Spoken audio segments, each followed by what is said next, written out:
ইন্না আনজালনাহু ফি লাইলাতিল কদর ওয়া মা আদরাকা মা লাইলাতুল কদর লাইলাতুল কদরি খায়রুম মিন আলফি শাহর।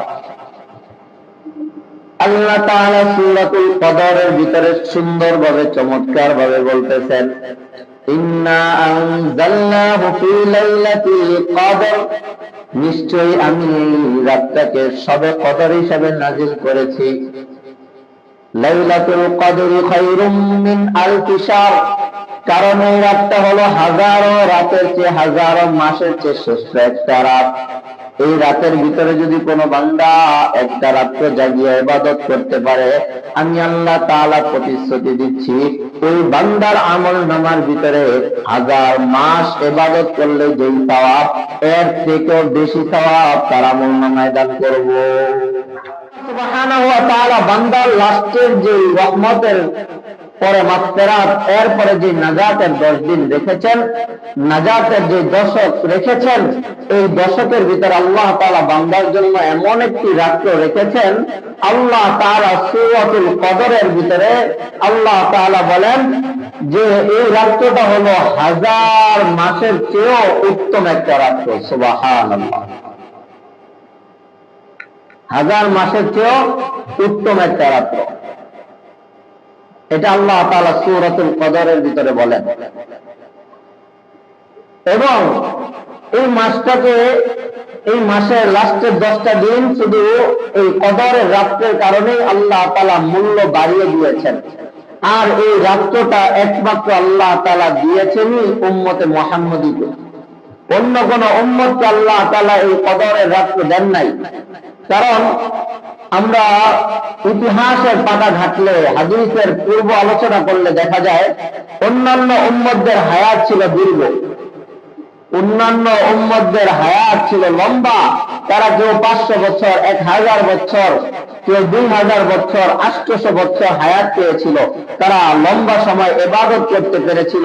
কিন্তু এই উম্মতে মুহাম্মদীর হায়াত কম হওয়ার কারণে উম্মতে মুহাম্মদী সওয়াবের থেকে বঞ্চিত যেহেতু না হয়ে যায়, সেই জন্য আল্লাহ তাআলা আমাদের উপরে দয়া করে আমাদের রাসূলকে সন্তুষ্টি করার জন্য এই উম্মতকে একটা রাত্র দিয়েছেন, যে রাত্রটা হলো হাজারো মাসের রাত্রের চেয়ে দামি একটা রাত্র। সুবহানাল্লাহ, একটা সওয়াবের রাত্রকে আমরা কিভাবে হাতছাড়া করতে পারি? এটা কি হাতছাড়ার জিনিস? এর আগের জন্য আমি বলেছিলাম সুযোগ কিন্তু বারবার আসে না। সুযোগ মানুষের বারবার আসে না। সুযোগ যখন আসে, সুযোগে কাজ না করতে পারলে তখন আফসোস করতে হয়। হায়াতের জিন্দেগি শেষ হয়ে যাবে, এরপরে কবরের জিন্দেগি শুরু হয়ে গেলে আফসোস করলে এই আফসোসের কোনো মানে থাকে না। মুরব্বীরা বলে যে মানুষের ভুল তো ভাঙে 2 জায়গায়, যে এক জায়গায় ভাঙলে শুধরানো যায়। যেরকম ভাবে এখন যদি আমি একটা ভুল করি, আপনারা আমাকে বললে আমি এটা শুকিয়ে নিতে পারবো, কিন্তু কবরে যাওয়ার পর যদি আমার এই ভুলটা নিয়ে আমি কবরে যাই, তাহলে পশ্চিম কালে এটা শুধরানো। যে দশকটা, এই দশকের ভিতরে আল্লাহ রাসূল বলেন যে বান্দা তোমরা ইতিকাফে বসো। ইতিকাফে কেন বসবা? ইতিকাফ হলো 3 প্রকারকে ইতিকাফ বলে। ইতিকাফের প্রকার হলো 3টা। 1 নম্বর হলো ওয়াজিব ইতিকাফ। যদি কোনো ব্যক্তি ভালো একটা কাজ করার জন্য নিয়ত করে এতটুকু মান্যত করে যে আমি আমার এই কাজটা হয়ে গেলে আমি মসজিদে 2 দিন, 1 দিন, 3 দিন ইতিকাফে বসবো, ওই মান্যতের ইতিকাফের জন্য রোজা শর্ত। আর 2 নম্বর ইতিকাফ হলো সুন্নতে মুআক্কাদা ওয়াল কিফায়া, যেটা রমজানের শেষ দশকে করা হয়, যেটা আল্লাহ রাসূল তার উম্মতের উপরে সুন্নতুল মুআক্কাদা ওয়াল কিফায়া করে দিয়েছেন। কারণ ওয়াজিব করে দিলে বা বান্দার উপরে, উম্মতের উপরে যদি ফরজ করে দিতেন, বান্দার কষ্ট, উম্মতের কষ্ট হয়ে যেত। তাই আল্লাহ রাসূল এটা চান নাই যে সমাজের ভিতর থেকে যে কোনো একজন যদি আদায় করে, সমাজের সবাই গুনাহের কাজ থেকে, এই গুনাহের থেকে সমাজের সকলে বিরত থাকবে, মুক্ত থাকবে। আর যদি একজন আদায় না করে, তাহলে সবাই গুনাহের ভাগীদার হবে। এই জন্য ভাই, পরিতাপের বিষয়, আফসোসের বিষয়, আজকে সমাজের ভিতরে এমন একটা সময় চলে, সমাজ এমন একটা জায়গায় যে দাঁড়িয়েছে বিশেষ করে প্রতিটা মসজিদের, প্রতিটা মহল্লার মসজিদের কমিটি যারা, তারা চিন্তা করে সমাজের ভিতরে সবচেয়ে বয়োবৃদ্ধ লোক কে আছে, সমাজের ভিতরে সবচেয়ে বয়োবৃদ্ধ লোক কোন ব্যক্তি, এই ব্যক্তিকে আমরা মসজিদের ভিতরে ইতিকাফে বসিয়ে দিই। যে ব্যক্তিটা নিজের পাক পবিত্রতার, নিজের নাজাতাত, নিজের নাপাকিটার বুঝ জ্ঞান এখন হারিয়ে ফেলেছে, সে পবিত্র না অপবিত্র, সে পাক না অপরিষ্কার না পরিষ্কার, তার এখন জ্ঞানের ভিতরে আর অতটুকু নাই, তাকে না মসজিদের ভিতরে ইতিকাফে বসায় দেয়। আর সুস্থ সবল দেহওয়ালা লোক সমাজের ভিতরে বিচরণ করে যায়। কথা কি ভুল বললাম? কিন্তু আল্লাহ রাসূল সাল্লাল্লাহু আলাইহি ওয়াসাল্লামের একটা হাদিস খেয়াল করতে হবে আমাদের সবার। আল্লাহ রাসূল হাদিসের ভিতরে বলেছিলেন যে 7 শ্রেণীর লোকদেরকে আল্লাহ তাআলা জান্নাতে কাল কিয়ামতের হাসরের ময়দানে আরশে আজিমের নিচে ছায়া দিবেন। এর ভিতরে 2 শ্রেণীর লোক এরকম, এক শ্রেণী হলো যুবক বয়সে যারা ইবাদত করে, 2 নম্বর হলো যাদের দিল, মন, খেয়াল, জ্ঞান অল টাইম আল্লাহ তাআলার ঘরের সাথে লটকায় থাকে, ঝুলে থাকে, আল্লাহ তাআলার ঘরের দিকে আকর্ষণ হিসাবে থাকে। এই 2 শ্রেণীর লোকদেরকে আল্লাহ তাআলা আরশে আজিমের নিচে ছায়া দিবেন। দেখেন আপনার আমি কোন শ্রেণীর লোকদের ভিতরে আছি। অথচ আল্লাহ রাসূল হাদিসের ভিতরে বলেন, قال رسول الله صلى الله عليه وسلم أحب البلاد إلى الله مساجدها وأبغض البلاد إلى الله أسواقها। আল্লাহ নবী সাল্লাল্লাহু আলাইহি ওয়াসাল্লাম বলেন, দুনিয়ার সমস্ত জায়গা থেকে সবচেয়ে প্রিয় জায়গা আমার আল্লাহ তাআলার কাছে হলো মসজিদ, আর সবচাইতে দুনিয়ার সকল জায়গা থেকে খারাপ নিকৃষ্ট জায়গা হলো আল্লাহ তাআলার কাছে দুনিয়ার বাজার। আর আজকে মানুষ দুনিয়ার বাজারের ভিতরে সবচেয়ে বেশি সময় দেয়, আর মসজিদের ভিতরে আসলে ছটফট ছটফট করতে থাকে। যেরকম ভাবে একটা মাছ পানি থেকে উঠানোর পরে ডাঙ্গায় আসলে যেরকম পানির অভাবে ছটফট করে, বান্দাও ঠিক এরকম মসজিদে আসলে ছটফট করে, মনে হয় হায় হায় কি জানি হারায় ফেলছে। অথচ মসজিদটা হলো শান্তির জায়গা। কোন বান্দা যদি মসজিদে আইসা কোনো ইবাদত নাও করে, সুবহানাল্লাহ না বলে, আলহামদুলিল্লাহ না বলে, কোন তাসবিহ তাহলিল নাও করে, আল্লাহ তাআলা ওই বান্দার আমলনামায় বৈশা থাকলেও নামাজের সওয়াব দিতে থাকে। বান্দার আমলের দরকার নাই, বৈশা থাকো, বান্দাকে আল্লাহ তাআলা অটোমেটিক আমলনামার ভিতরে নামাজের সওয়াব দিয়ে দিবে। অথচ বাজারে বৈশা থাকলে, যতক্ষণ আপনি বৈশা থাকবেন ততক্ষণ আপনার গুনাহ লেখা হইবে। আপনার দ্বারা, আপনার জবান দ্বারা মিথ্যা কথা বের হবে, আপনার জবান দ্বারা গীবত, শিকায়াত, চগলখড়ি, যত নোংরামি কথা আছে আপনার জবান দ্বারা বের হবে। আপনি বাজারে না বৈশা মসজিদের ভিতরে বৈশা থাকেন, কোন কাজের দরকার নাই, আপনি বৈশা থাকলে আপনার আমলনামায় নামাজের সওয়াব উঠতে থাকে। আর 3 নম্বর ইতিকাফ হলো নফল ইতিকাফ।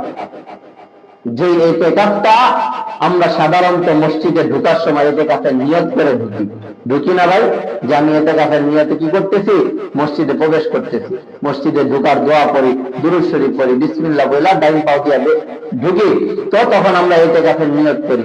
এটাই হলো সুন্নাহ ইতিকাফ, নফল ইতিকাফ।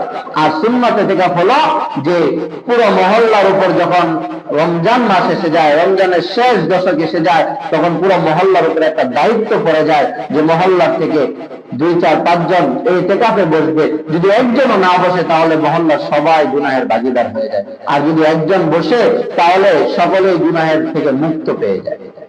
এই জন্য ভাই আজকের দিন হলো সেই দিন, হ্যাঁ আজকের দিনটা হলো সেই দিন যে 20 রমজানের সূর্যাস্তের 8 মুহূর্ত পর্যন্ত সময়, এই সময়ের ভিতরে বান্দা যে ইতিকাফ করবে সে মসজিদের ভিতরে প্রবেশ করবে। আবার সূর্য যখন চাঁদ, যখন শাওয়ালের প্রথম চাঁদ যখন দেখা যাবে তখন সে মসজিদ থেকে বের হবে। এই সময়টুকু, এই 10টা দিন, এই 9টা দিন সে মসজিদের ভিতরে একটা স্থানে পড়ে থাকবে। ইতিকাফ মানে হলো পড়ে থাকা, অবস্থান করা। সে মসজিদের এক কর্নারে পড়ে থাকবে, সে এক মসজিদের ভিতরে অবস্থান করবে। কি করবে? বসে বসে যদি কিছু পারে তেলাওয়াত করবে, কোরআন তেলাওয়াত করবে, তাসবিহ তাহলিল করবে, নামাজ পড়বে, জিকির আজকার করবে। আর যদি কিছু না পারে অন্তত পক্ষে সে এখানে পড়ে থাকলেও আল্লাহ রাসূল সাল্লাল্লাহু আলাইহি ওয়াসাল্লাম বলেন, বান্দা যদি ইতিকাফের নিয়তে মসজিদে বৈশাও থাকে, কোনো আমল নাও করে, এরপরও আল্লাহ তাআলা বান্দার ইতিকাফ করার কারণে একদিন ইতিকাফ করবে, বান্দার কে আল্লাহ তাআলা জাহান্নামের আগুন থেকে 3 খন্দক দূরে নিয়ে পালায় দিবেন। সুবহানাল্লাহ।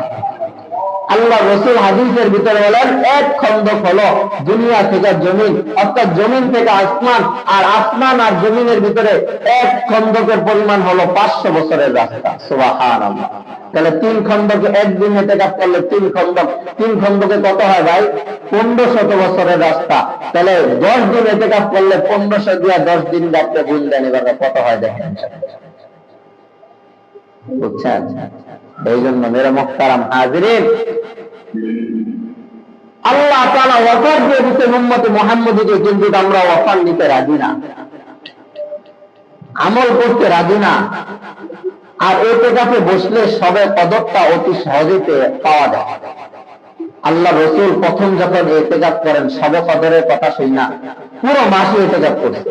প্রথম 10 দিন বসছে, জিবরাইল আলাইহিস সালাতু ওয়াস সালাম আয়েশা বলতেছে, ইয়া রাসূলুল্লাহ, আপনি কি সবে কদরের আশায় বসছিলেন?